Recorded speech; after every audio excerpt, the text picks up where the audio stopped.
Hey everybody, it's Samantha. And it's Emily. We are here. In the lounge. Yes, we're in the lounge and I actually decided to come over here to Emily's today and we had a taco bar. Yes, we did. It was so good. Your girl throws down in the kitchen. She does. It was really, really good. So today we are going to be talking on 4 different topics. One being, the emotional trauma and eating. And then the second one is going to be, I think we decided on forming relationships with trauma and stress and like how to navigate through those. And then our third topic is us kind of like talking with each other about asking questions. Yeah, basically like asking each other questions on how we feel about those certain things and what life advice that we can give to you guys to maybe be of encouragement. Definitely encouragement. Like it's our mission is to bring advice and encouragement to those who are dealing with trauma, but also dealing with other issues. For us, it's the weight loss. Yeah. We are on a weight loss journey. And we're doing 2 separate things, but we're still on the weight loss journey. Yeah. Itself. So Sam can talk to you guys about doing weight loss and her journey without having surgery. And for me, I'm having bariatric surgery. And so if some of our viewers would like any advice about that topic, I can kind of help you out. But Sam is going to be your expert on, non-surgical procedures. And so far, so I have let go of a lot of things. And with my poem that I will be sharing in one of our videos, heck, it might even be this video. I don't know yet. But when you let go of trauma and you let go of things, it's a weight lifted off your shoulders. Not only is it an emotional weight that's lifted off your shoulders, but I've lost like 10 pounds already just in the last 2 weeks. You'll free yourself. Yes. You will definitely free yourself by letting go and actually being transparent about your trauma and not hiding behind it. I think that in your poem, I think that was probably one of the main ideas with it is that we use our weight as a blanket. So with this poem, I wrote it, I actually wrote it sometime last year, and it was when I was walking through my journey on weight loss, and I hadn't fully dealt with all of my trauma and abuse and everything, and I just wrote it out of nowhere after I got done talking to my best friend and brother, Brandon, and with his encouragement and everything. But the words just came and they came and they came. So I'm going to be reading and sharing with you Weight is a Blanket. Weight is a blanket. Physical weight most of the time. Not for everyone though. Weight is a coping mechanism. Weight is a blanket. Weight is a blanket that is your comfort from past hurt and trauma. Trauma that never should have happened to you. That never should have happened. And it makes you feel safe. Weight is a blanket that makes you feel like you can be yourself. And that makes you think you can't get hurt anymore. Weight is a blanket, one that food can help you cope with your emotions. That is the absolute worst coping mechanism in the world. Because you are only hurting yourself rather than helping. Weight is a blanket that is sometimes carried around for years and years. You like the weight because you feel safe with yourself. In the end, the weight of the blanket is only destroying the best version of yourself. Yeah. The way God created you to be is buried underneath all that weight. It is time to let go of the weight, and it is time to fight. The best version of yourself is still in there. letting go of the emotional weight from your shoulders is going to make you even stronger to continue fighting the battle. So take off the weighted blanket and let us fight together. We are eagles, we are warriors, we are champions. The best version of you is inside, fighting to get out. Let them roar and see how much they can change the world and be an encouragement to people that have been through the same thing. It has been a journey. I am telling you. It has been a journey, and it has been a struggle at times. But when I started letting go of all of the trauma that I have been through in my past, I've been through sexual abuse. I've been through physical abuse, mental abuse, pretty much every kind of abuse you can think of. I went through it as a kid, and I used food as the coping mechanism. And now here I am at 200 and some odd pounds, and I am starting to get more comfortable with myself, but I am fighting to continue. And I am going to continue fighting this battle. And I have a whole flipping support team around me. And they're absolutely the best. They are. We all love you, Sam. I love you too. So with everything that I've been through, I used eating as my coping mechanism. Every time I would be, no matter what the emotion, if I was happy, I would eat. If I was sad, I would eat. If I was depressed, angry, everything, I would eat. Yeah, same here. It took its toll on me, and Would you say that, like, I feel like when you're like, it takes a toll on you, like, that impacts your ability to really be able to form relationships well. You feel, because there is a part of you that will never be able to give yourself to another person because you're all consumed by the emotional eating factor, which I deal with that as well. And I know that Sam deals with it too. Yeah, so I think with that, I not only did the eating, but I would also turn to men as another coping mechanism. But at the same time, I never want to get close to men because I don't want to get hurt. I feel like with the weight that I have right now, it is my comfort zone. And it's not letting anybody in. It's not letting me form the relationship that I want to find my husband. And the weight that I am right now, I don't want to be this weight when I have my kids. Right. Because I know once I have my kids and once I get pregnant and everything, the weight's going to come back on, or more weight is going to come on. And I don't want to be 300 pounds when I have my first child. Yeah, I feel that. I mean, it's hard now, like, you know, I mean, we're almost, well, you're 30 and 31, and I'm going to be 29 this year. And I mean, it's a constant struggle for us ladies thinking about, you know, what our next step is going to be and if we're going to be healthy enough to get through this. And I think that we carry a lot of like armor with us, and it's not the good kind. It's the heavy burden of going into a battle and carrying all this extra weight.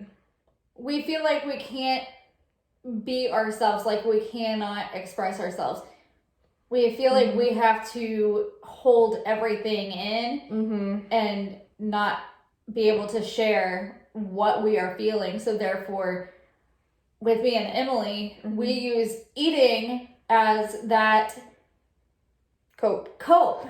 And it's horrible. Like I said in the poem, eating is the worst coping mechanism It really is. It's that a drug. You can have. Yes, it's literally like a form drug. Of drug. Yeah.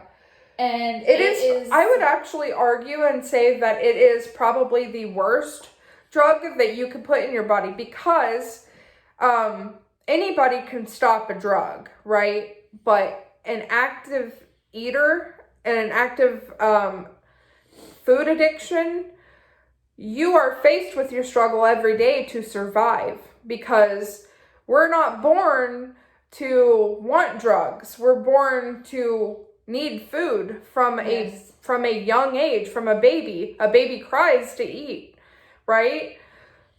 We cry when we eat later on in life from trauma, and we're taking a lighthearted approach here, from trauma that we put in our lives. Like, it's terrible, you know, but I want you guys to know that you are not alone.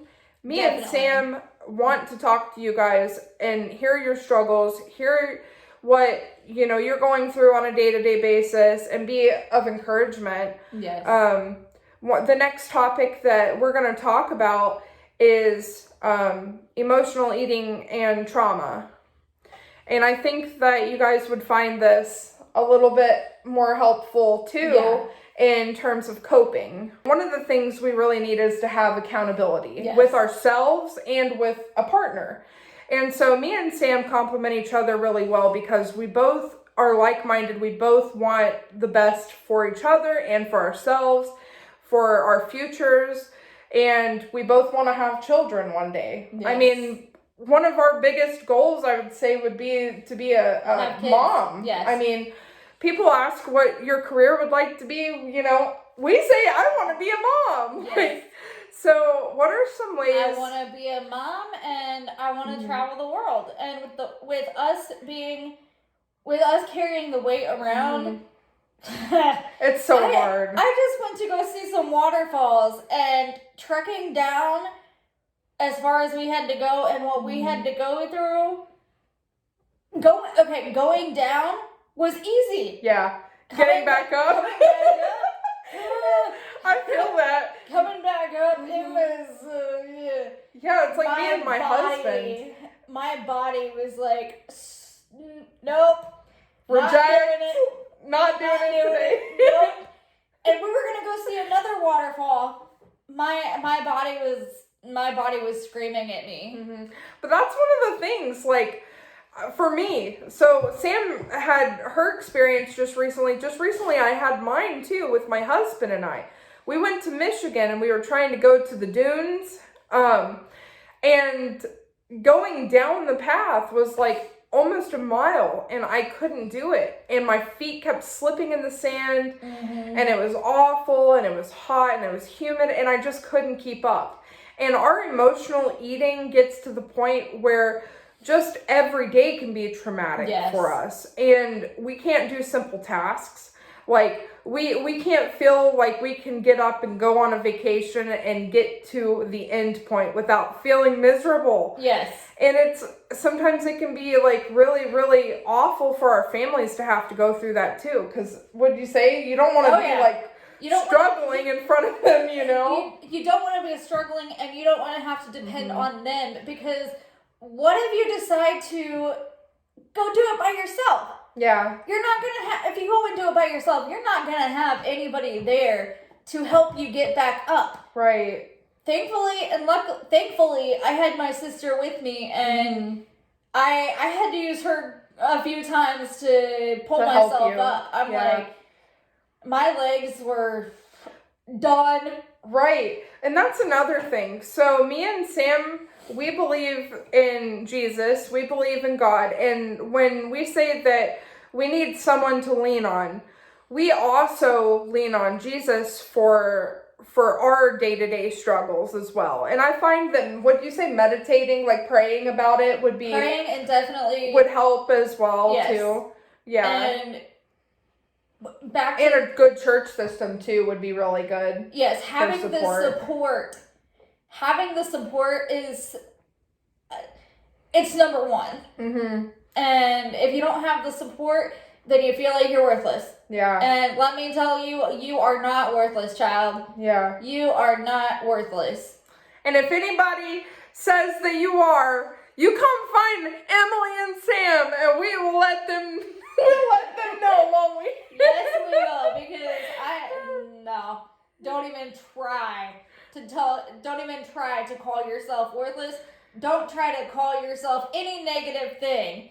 Because you're it is not true. It is not true. God made you in the image of God, and you That's are right. His child. You are beloved. You are loved, and you are worthy. Cherished. Worthy. Yes. Cherished. You're worthy of every good thing that comes to you, and you can't have the good without the bad. Exactly. And just remember that when you're going through a hard time, and God is testing your faith, and you just got to be positive, and you got to spread love, and as long as we're working together, we're fighting for each other, we got this, and God's got it under control. And also with that, God has to be number one. There's no doubt about it. Number one. He has to be number one. So to continue what we left off at, what Emily was just talking about, being chained and writing the letter. When you forgive yourself, not only forgiving yourself, but forgiving the other people that created the trauma and the abuse and everything that you've been through. Once you forgiveness is a huge factor in this as well. Yeah. When you forgive, you are not just, you're not setting the other person free. Mm-hmm. You are truly setting yourself free. Yeah, that's right. You are completely setting yourself free from that trauma, from that burden. Mm-hmm. Of carrying it. Yes. Carrying the weight of that burden on you. You're no longer carrying that weight. And it's going to be, once you forgive, yes, there's going to be times where the enemy tries to bring it back up and say, oh, you didn't forgive your dad. You didn't forgive your dad. You didn't forgive whoever and whoever. The enemy is going to try to attack you with that. Mm-hmm. Just keep saying it. I forgive you. I forgive you. I forgive you. And eventually, the devil is a spiritual being. The devil is a spiritual being, and he will get inside your brain because that is the only place that he can. Yes. Because once you're a child of God, there's no movement that he can put on your body to make you do anything. It is an internal battle with sin in our bodies. Yes. And we struggle, we do. But when we invite Jesus into our body and we're living day by day and we're doing the best that we can, He's going to protect us from the devil. He's going to protect us from those things and getting in our head. And that's why, for me, one of my coping mechanisms is reading scripture. It is, because once you keep reading it and you keep reading it, there's no room for nothing else. My coping mechanism for now for all of this and for the emotional trauma and everything else, my release is, of course, the prayer, the scriptures, and it's that plus it's writing the poetry. Yeah, she's good at writing, guys. She's good. Actually going to be releasing a book that is going to be nothing but my poetry, and the title of it is going to be Trials and Tales Through Trauma. Yeah. And I'm working on it still, but the release date is set for July 15th. So it's going to be exciting. If you want a copy, give me a little bit to get it all figured out and everything. Mm-hmm. But once I get the link and everything, it's going to be on ebook on Amazon. Ooh, and Amazon. I'm also going to have a physical hardcover as well. So give me some time, and by July 15th, July 15th is the release date of my book, Tales and Trials Through Trauma. Mm-hmm. I hope you guys enjoyed this vlog for today. We are going to end here.